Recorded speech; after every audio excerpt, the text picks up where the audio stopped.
है ना। Middle class आदमी को यही देखना पड़ता है ना, अमीर आदमी को तो पता नहीं जितना मर्जी खर्चा कर लेगा, है ना। तो मिडिल क्लास को ऐसे ही चलना पड़ता है। तो हमारा देश भी डेवलपिंग है, मिडिल क्लास है, तो हमारे को भी देखना पड़ता है कि अपना खर्चा कैसे करना है, कमाई कितनी है हमारे पास, ठीक है। तो इसके हिसाब से हमें अपना बजट बनाना पड़ता है। अब आप लोग जब भी बजट को देखते हो ना, एक चीज़ देखते हो कि ये सस्ता हो गया, वो महंगा हो गया, है ना। अब हमने ये नहीं देखना, हमने बेसिकली देखना है कि हमारे देश की डेवलपमेंट इस बजट के ऊपर कितनी निर्भर करती है, ठीक है।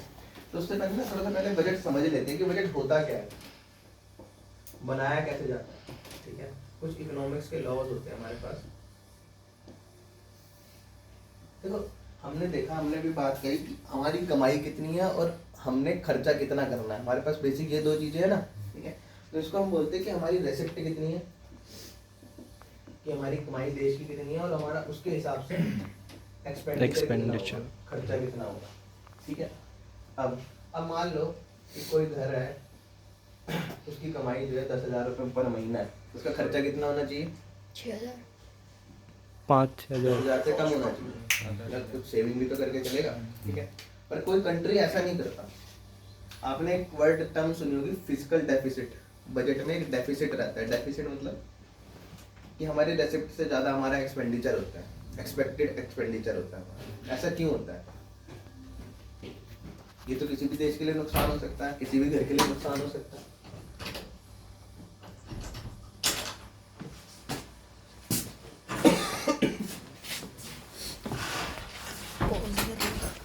तो ऐसे जो हमारी आमदनी है उससे ज़्यादा हम अपना एक्सपेंडिचर करते हैं। लोग बोल देते हैं ना भाई फिजिकल डेफिसिट इस बार ज़्यादा है, तो ये हमारे देश के लिए नुकसानदेह होता है या फायदेमंद होता है?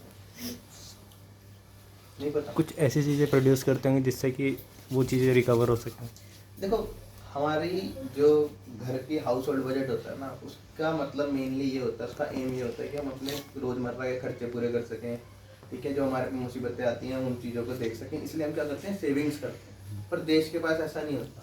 देश को अपने रोज़मर्रा के खर्चों के साथ में हमारे बजट का मेन एम क्या है, एम बता सकते हैं उसका क्या होगा?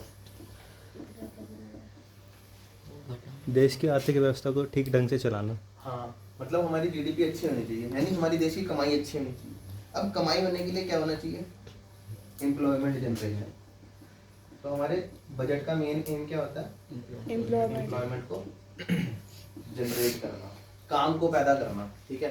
जब ये काम पैदा करेगा तो लोग देश में कमाएंगे, और जब कमाते हैं तो इकोनॉमिक साइकिल मूव करने लग जाता है, ठीक है। उसकी वजह से देश में कमाई बढ़ती है, तो नेक्स्ट ईयर हमारी जीडीपी और बड़ी होगी, यानी हमारी रेसिप्ट और बड़ी हो जाएगी। तो जब रेसिप्ट बड़ी होगी तो हमारा एक्सपेंडिचर बड़ा हो जाएगा। समझ में आ रहा है? तो इससे देश में इंफ्रास्ट्रक्चर बनता है, समझ में आ रहा है? तो देश डेवलपिंग से डेवलप्ड हो जाता है। अब हमारा मेन एम क्या है? एम्प्लॉयमेंट जनरेट करना। तो देश क्या करता है, हम क्या करते हैं, बोरोइंग्स करते हैं, लोन लिया जाता है। फाइनेंशियल इंस्टीट्यूशंस हैं, बैंक्स हैं, इनसे लोन लिया जाता है। लोन लेके क्या करता है, कंट्री के पास रिसोर्सेज है, तो इन रिसोर्सेज को रीएलोकेट करता है, और क्या करता है, वहाँ से पैसा कमाने की कोशिश करता है। मान लो कि हमारे देश में कोई माइन है, ठीक है। अब ये इनफंक्शनल है। अब हमारे देश में कोई माइन है, ये इनफंक्शनल है, अब फंक्शन नहीं कर रही। किसी लिए नहीं कर रही क्योंकि हमारे पास पैसा नहीं है, रिसोर्सेज नहीं है। तो हम क्या करेंगे, इस माइंस के लिए पैसा यहाँ से रिसोर्सेज को निकालेंगे और आगे प्रोडक्शन के अंदर इसको डालेंगे, ठीक है। तो उससे क्या होगा, एम्प्लॉयमेंट जनरेट होगी, लोगों को रोजगार मिलेगा। समझ में आ रही है? तो फिजिकल डेफिसिट किस लिए लिया जाता है? तो जब कभी भी आप देखोगे फिजिकल डेफिसिट, तो वो हर बार बुरा नहीं होता देश के लिए, ठीक है। पर जब हद से ज़्यादा होगा फिजिकल डेफिसिट तो वो बुरा होगा।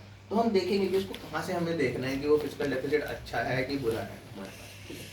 अभी ये रेसिप्ट है ना, हमारे पास दो तरीके की होती है, एक रेवेन्यू रिसिप्ट होती है और एक कैपिटल होती है। इसी तरीके से एक्सपेंडिचर भी हमारे पास रेवेन्यू होता है और ये कैपिटल होता है, ठीक है।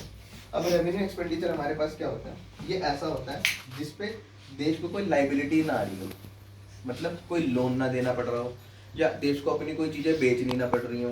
समझ आ रही है? जैसे आप लोगों ने सुना होगा कि LIC को जो है वो अब दो लोग, सरकार जो है बेच रही है, रेलवेज को बेच रही है। बेचने का मतलब क्या होता है कि शेयर्स मार्केट के अंदर उसको डाल देना, उसके शेयर्स बना देना।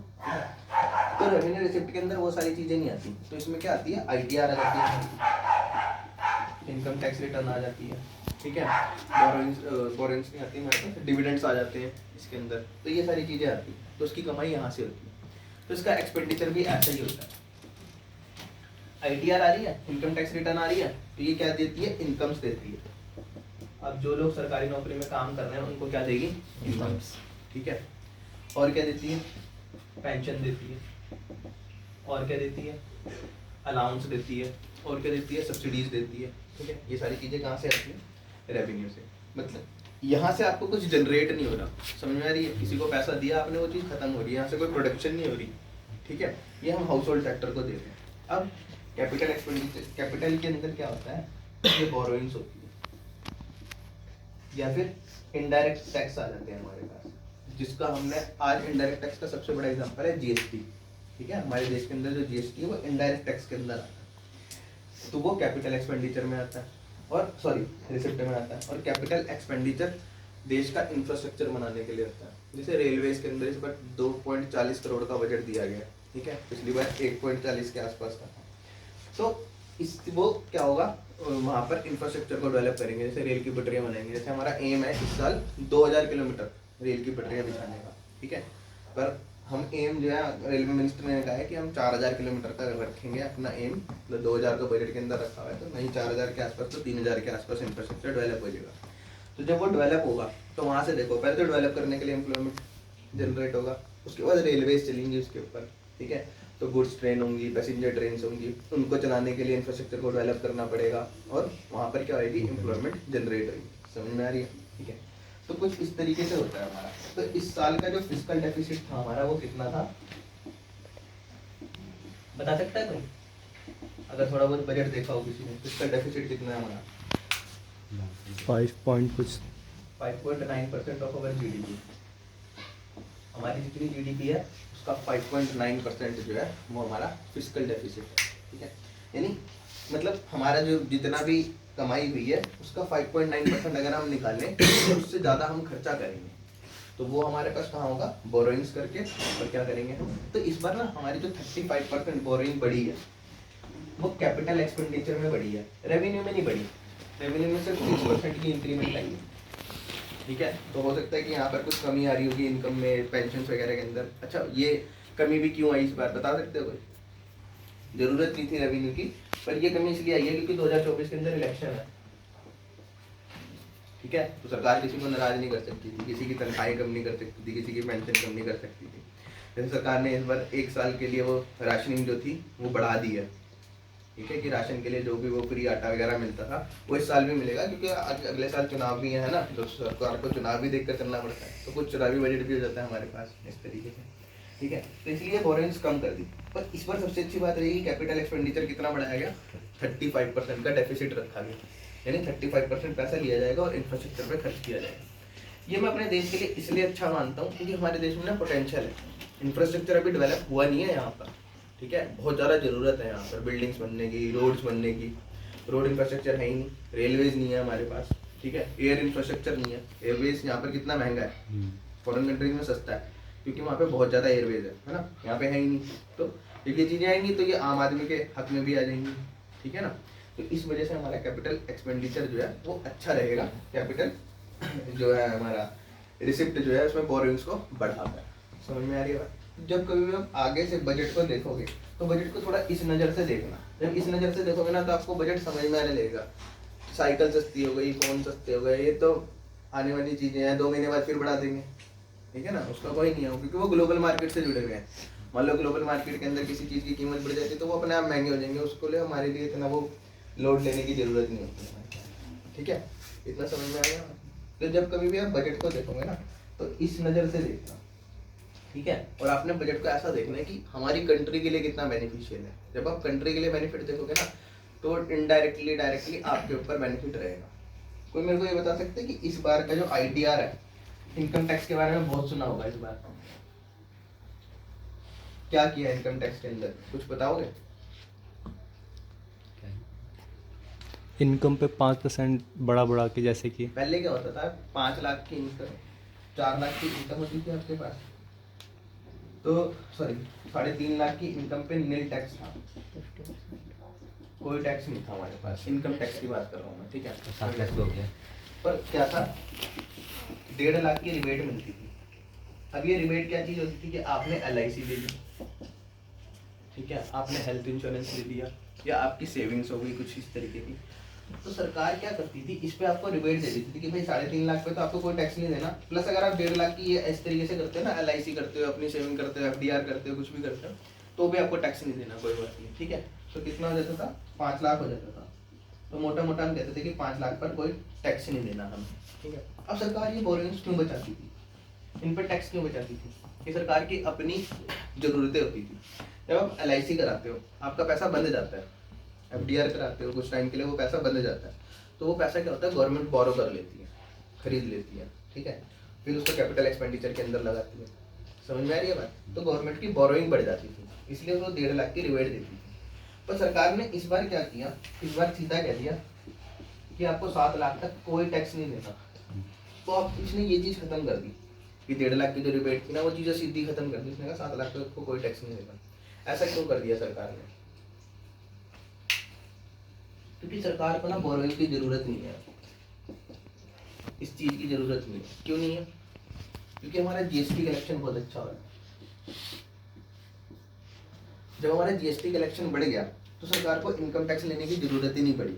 अब इनकम टैक्स अगर याद होगा आपको, मैंने बताया था रिसिप्ट, रेवेन्यू रिसिप्ट के अंदर आता है, तो उसका एक्सपेंडिचर भी किसमें जाता है, रेवेन्यू एक्सपेंडिचर में जाता है।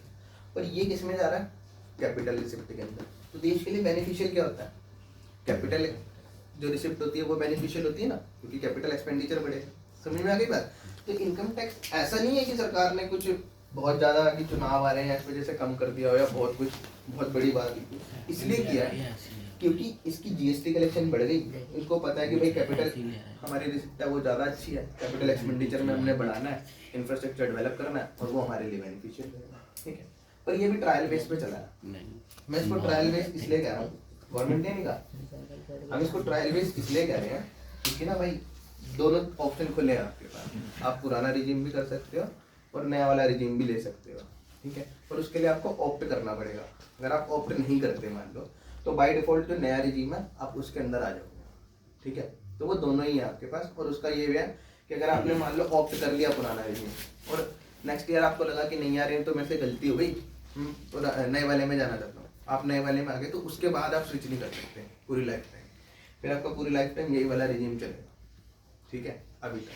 फिर आपने देखा होगा इनकम टैक्स के अंदर स्लैब समझ में आई थी किसी को, कि 0 से 3 में नील, 0%, 3 से 6 में 5%, 6 से 9 में 10%, 9 से 12 में 15%, और 15% एंड अबव है, 12 से 15 में अबव था। ये बताओ कि क्या था भाई, जो 7 लाख तक मैं कह रहा हूँ कोई टैक्स नहीं है, तो ये 3 से 6 में 5% कहाँ से आ गया?